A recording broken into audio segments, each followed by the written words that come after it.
मालविका जैन सीधा यूएस से हमारे साथ हैं। इनसे भी हम जरा समझेंगे कि इस समय ग्राउंड चेक क्या कह रहा है, ग्राउंड रिपोर्ट्स क्या कह रही है। वरुण दुबे मुंबई स्टूडियो से मेरे साथ जुड़ रहे हैं ताकि हमको ये बता पाएं कि ये पूरे इलेक्शंस का इंडियन मार्केट कनेक्शंस क्या है।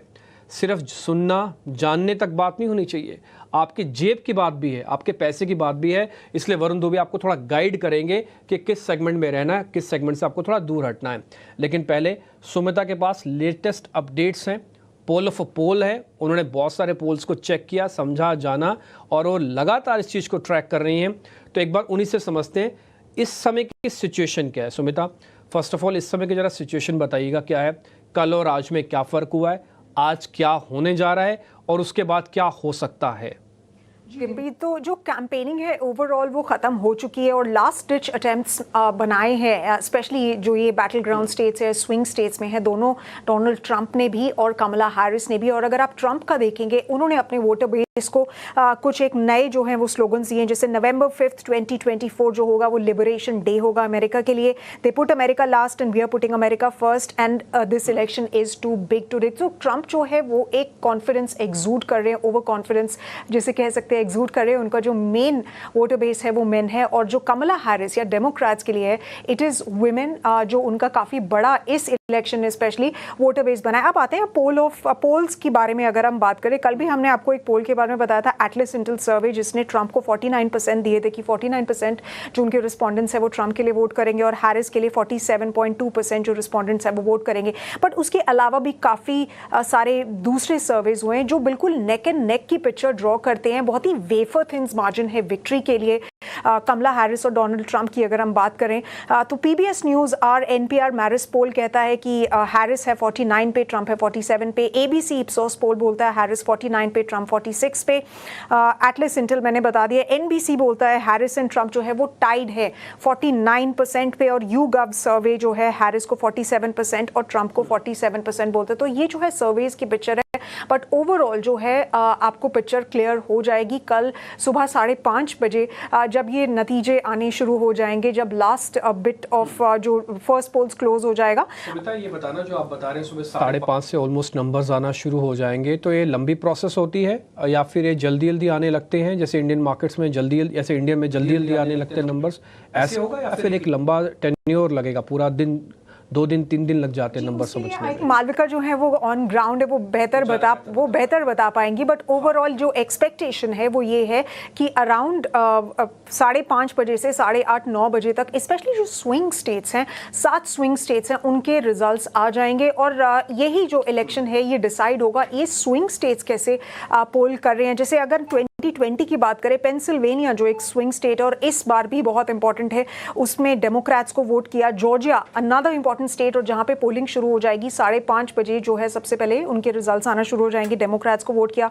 नॉर्थ कैरोलिना को रिपब्लिकन्स को वोट किया। मिशिगन ने डेमोक्रेट्स को, एरिजोना डेमोक्रेट्स, विस्कॉन्सिन डेमोक्रेट्स। 2020 की पिक्चर है। बट ओवरऑल ये देखना इंटरेस्टिंग होगा कि इस साल की पिक्चर क्या रहेगी और पोल्स के जो है वो रुझान आने शुरू हो जाएंगे। ये जो स्विंग स्टेट्स आप बता रही हैं, इनका टोटल परसेंटेज कितना है और ये कितना इंपॉर्टेंस रखता है इस समय जब नेक टू नेक फाइट चल रही हो?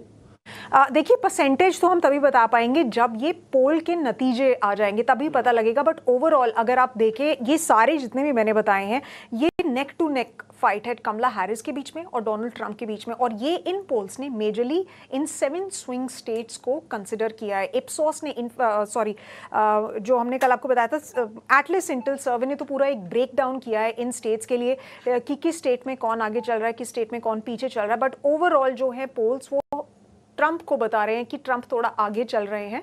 और बट मामला जो है वो नेक टू नेक बना हुआ है। अगर आपको याद होगा, पहले ये बहुत ही क्लियर कट एक इलेक्शन था जब बाइडन रेस में थे। उनके ऊपर काफ़ी एलिगेशंस लगाए दिए गए कि वो थोड़े बूढ़े हो चुके हैं, उनकी जो सोचने की क्षमता है वो कम हो चुकी है और शायद वो प्रेसिडेंट बनने के अब केपेबल नहीं है इस नेक्स्ट में। और उसके बाद जब कमला हैरिस आई तो एक मोमेंटम जो है वो डेमोक्रेट्स की तरफ शिफ्ट हो गया, क्योंकि उन्होंने ये भी बोला अभी रिसेंटली 3-4 हफ्ते पहले कि मेरी जो प्रेसिडेंसी है वो बाइडन की प्रेसिडेंसी से बहुत अलग होने वाली है। और सबसे बड़ी बात यह कि उन्होंने इमिग्रेशन के मुद्दे पे बोला कि ये एक इशू है, तो एक्नॉलेजमेंट कर लेना। और फॉक्स न्यूज़ जैसे चैनल पे जो राइट विंग समझा जाता है, वहां पे जाके रिपब्लिकन्स को अपील करना, ये देखा जा रहा है कि दोनों उम्मीदवार उम्मीदवारों ने कोई कसर नहीं छोड़ी है अपने अपने वोट बैंक्स को अपील करने के लिए।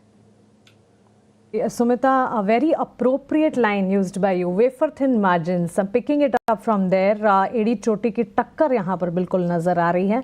और क्या कुछ चुनाव पर सर्वे के आउटकम्स निकल कर आ रहे हैं, सुमिता ने हमें ये काफ़ी डिटेल में बताया। लेकिन साथ साथ सीधे वॉशिंगटन डीसी से भी हमारे साथ मालविका जैन जुड़ी हैं। उनके पास चलते और जायज़ा लेते हैं कि इस वक्त करंट सिनेरियोज कैसे बनते हुए दिख रहे हैं। मालविका, बताइए क्या अपडेट है और वहाँ पर किस तरह का माहौल है? आज अमेरिका में राष्ट्रपति पद के लिए चुनाव है। यहाँ पे 2 उम्मीदवार चुनाव में लड़ रहे हैं, कमला हैरिस और डोनाल्ड ट्रंप। और चुनाव में 3 मेन मुद्दे हैं। एक है इकोनॉमी, दूसरा इमिग्रेशन और तीसरा हेल्थ केयर। ये बहुत ही नेक टू नेक रेस है जिसमें दोनों में से कोई भी उम्मीदवार जीत सकता है। और इसीलिए आखिरी दिन तक हम ये देख रहे थे कि डोनाल्ड ट्रंप और कमला हैरिस दोनों ही कैंपेनिंग में जुटे हुए थे। ये जो लड़ाई है अमेरिका में, आपको याद होगा कि 50 स्टेट हैं, पर लड़ाई सिर्फ 7 स्टेटों में चल रही है जो इनको स्विंग स्टेट्स कहा जा रहा है। और पेंसिल्वेनिया, जिसके सबसे ज्यादा इलेक्टोरल कॉलेज वोट्स हैं, 19 इलेक्टोरल कॉलेज वोट्स हैं, वहां पे सबसे ज्यादा कैंपेनिंग दोनों ही उम्मीदवार आज भी कर रहे थे। कमला हैरिस लोगों के डोर टू डोर कैंपेनिंग कर रही थी, घर घर जाकर। और जो डोनाल्ड ट्रंप हैं, वो एक बड़ी रैली उन्होंने आयोजित करी पेंसिल्वेनिया में, और उसके बाद वो 2 अलग प्रांतों में चले गए थे कैंपेनिंग करने के लिए। अब किस दिन ये इलेक्शन के रिजल्ट्स आएंगे ये कहना अभी मुश्किल है, क्योंकि अमेरिका में सिस्टम है कि कुछ लोग मेल इन बैलेट भी भेज देते हैं और कुछ लोग कल जाकर अपने वोट कास्ट करेंगे। तो उसके बाद ही इन वोट्स की काउंटिंग शुरू होगी और फिर रिजल्ट्स आएंगे। तो रिजल्ट आने में कुछ दिन लग सकते हैं और तब तक एंटिसिपेशन बनी रहेगी। ये एक नेक टू नेक रेस रही है शुरुआत से ही। पहले जो बाइडेन और डोनाल्ड ट्रंप के बीच में ये रेस थी, और फिर जो बाइडेन अपनी तबीयत खराब होने के कारण इस रेस से अलग हो गए थे, और अब ये रेस कमला हैरिस और डोनाल्ड ट्रंप के बीच में है। एब्सोल्युटली। मालविका के पास से हमने जायज़ा ताज़ा अपडेट कर लिया और साथ ही सर्वे के आउटकम्स क्या निकल कर आ रहे हैं।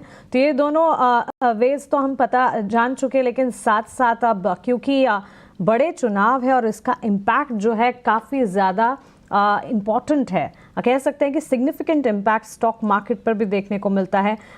एक्सपेक्टेशंस हैं, फ्यूचर पॉलिसीज़ हैं, मार्केट वॉलेटिलिटी है, सारी की सारी चीज़ें जुड़ी हुई हैं, क्योंकि दुनिया भर की जीडीपी का करीब 24% कंट्रीब्यूशन जो है यूएस से आता है। तो मार्केट पर इसका क्या आउटलुक है, जब ये आप जानेंगे तो 360 डिग्री एनालिसिस जिसकी हम बात कर रहे हैं पूरा का पूरा पता आपको चलेगा। मार्केट पर डोनाल्ड ट्रंप या कमला हैरिस में से जो भी जीतेगा उसका भारतीय बाजार पर किस तरह से असर पड़ सकता है, ये बताने के लिए एक डिटेल रिसर्च वरुण ने तैयार की है। आइए वो जान लेते हैं। वरुण, आप बताइए। डेफिनेटली देखिए, अगर यूएस के मार्केट्स, अगर यूएस का इलेक्शन जो है उसकी नज़र तो उस पर पूरी दुनिया की नज़र है, और खासकर इंडियन मार्केट्स पर अगर आप देखेंगे तो इसका असर होगा, क्योंकि काफ़ी सारी इंडियन कंपनी जो है डायरेक्टली हो या इनडायरेक्टली हो कहीं ना कहीं यूएस के मार्केट्स के साथ ट्रेड करती है, यूएस के मार्केट्स पर निर्भर करती है। और ज़्यादातर ब्रोकरेज हाउस का मानना है कि अगर यहाँ पे कमला हैरिस जीतती है तो शायद ये न्यूट्रल हो सकता है इंडिया के लिए, और अगर डोनाल्ड ट्रंप जीतते हैं तो लॉन्ग टर्म के लिए पॉजिटिव हो सकता है इंडियन मार्केट्स के लिए या फिर इंडियन इकोनॉमी के लिए। अब देखिए किन सेक्टर्स पे आपको नजर रखनी है, खासकर आईटी, फार्मा यहाँ पे नजर रखिएगा, और केमिकल, टेक्सटाइल, ये भी कुछ ऐसे सेक्टर्स है जहाँ पे आपको खास नजर रखनी है, क्योंकि ये वो सेक्टर्स है जहाँ पे बड़ा असर देखने मिल सकता है।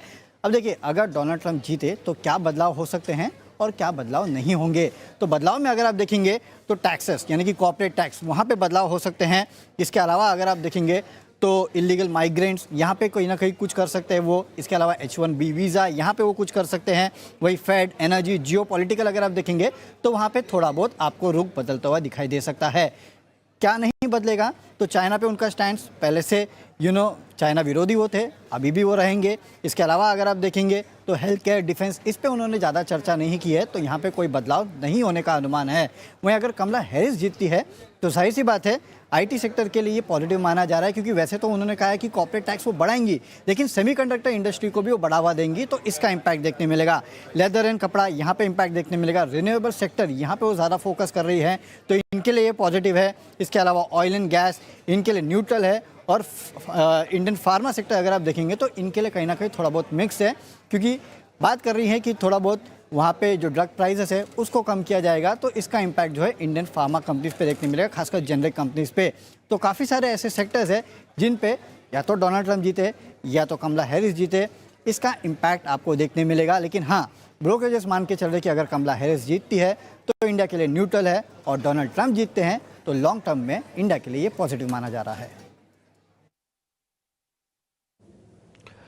ठीक है वरुण, बहुत शुक्रिया आपका, thank you very much. Sumita, आपका बहुत बहुत शुक्रिया, थैंक यू वेरी मच, आपने अच्छे से कैलकुलेट करके बताया। और आप कोशिश करें तो थोड़ी हमारी हेल्प कीजिएगा सुमिता। कल आप अर्ली इन द मॉर्निंग अगर आप हमारे साथ शो में जुड़े 8 सवा 8 के बजे के आसपास, तो एक बार जुड़ के जरा हमको अपडेट और भी दीजिएगा। और मालिका, आपका भी बहुत बहुत शुक्रिया, थैंक यू वेरी मच। आप बिल्कुल ग्राउंड चेक दे रहे थे हमें, और ये हम कल थोड़ा और अपडेट आपसे भी लेंगे। बहुत बहुत शुक्रिया आप तीनों का आज कार्यक्रम में जुड़ने के लिए।